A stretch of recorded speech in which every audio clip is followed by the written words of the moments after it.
নমস্কার, আপনারা দেখছেন রূপম টিভি। আজ যুবর ডাকে বামপন্থীদের ব্রিগেড সমাবেশ।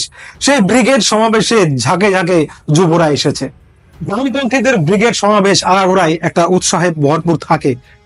জ্যোতি বসু থেকে শুরু করে বুদ্ধদেব থেকে শুরু করে সেলিম, সকলের আমলেই কিন্তু ব্রিগেডটা ভরে যায়। কিন্তু যখন ভোট আসে, বিধানসভা, লোকসভা, পঞ্চায়েত, পৌরসভা, তখন দেখা যায় যে বামপন্থীদের ভোটগুলো আর নেই।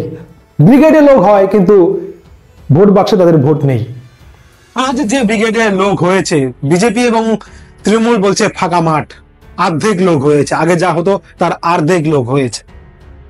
সিপিআইএম বলছে আমাদের কর্মীরা ডিম ভাত খেতে আসে না, মনে প্রাণে আসে। মীনাক্ষী মুখ, যে মুখ, এই যে ব্রিগেড সমাবেশ তার যে মুখ মীনাক্ষী, সে বলছে আমাদের কর্মীরা ভালোবেসে আসে।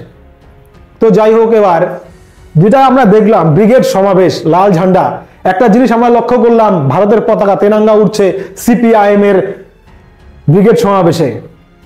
একটা জিনিস হয়েছে, মোদী আসার পর সিপিআইএম এখন কোথাও না কোথাও বুঝতে পারছে লাল ঝান্ডা নয়, সাথে সাথে দেশের তিরঙ্গাটাও ঝুলাতে হবে। কিন্তু সিপিআইএম এখনো ভারত মাতা কি জয় বা ভারত জিন্দাবাদ এসব বলতে পারে না। তারা ইনক্লাবেই আছে, এখনো ওইভাবেই আছে। তো যাই হোক, মাঠে মোটামুটি লোক হয়েছে, ভালোই হয়েছে, না বলা না হওয়া না, ভালোই হয়েছে। কিন্তু ভোট বাক্সে কি সেই ভোটগুলো পড়বে? এদিকে সিপিআইএম এর মীনাক্ষীরা বলছে বিজেপি নাকি বিধানসভার মধ্যে শুধু লাফালাফি করে, বাইরে তৃণমূল এবং সিপিআইএম, তৃণমূল আর বিজেপি নাকি গাঁট ছাড়া, তাদের মধ্যে একটা অ্যাটাচমেন্ট রয়েছে। এত বড় ঘটনা পশ্চিমবাংলায় ঘটে গেল, তবু পশ্চিমবাংলায় রাষ্ট্রপতি শাসন দিল না। ভোটের পর এত লোক মারা গেল, ভোট রেজাল্টের পর, তবুও রাষ্ট্রপতি শাসন দিচ্ছে না। আসলে বিজেপি এবং তৃণমূল নাকি অ্যাটাচমেন্ট মানে একটা আছে।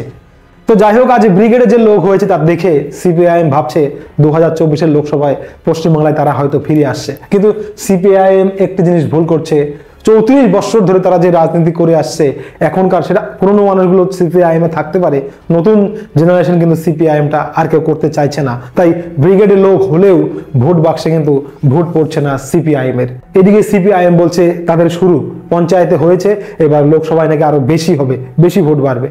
তো যাই হোক, দেখা যাক সিপিআইএম ব্রিগেড সমাবেশ করে লোক বাড়াতে পারে কিনা, সেদিকে নজর থাকবে। খবর ভালো লাগলে সাবস্ক্রাইব, লাইক, শেয়ার করবেন। জয় হিন্দ।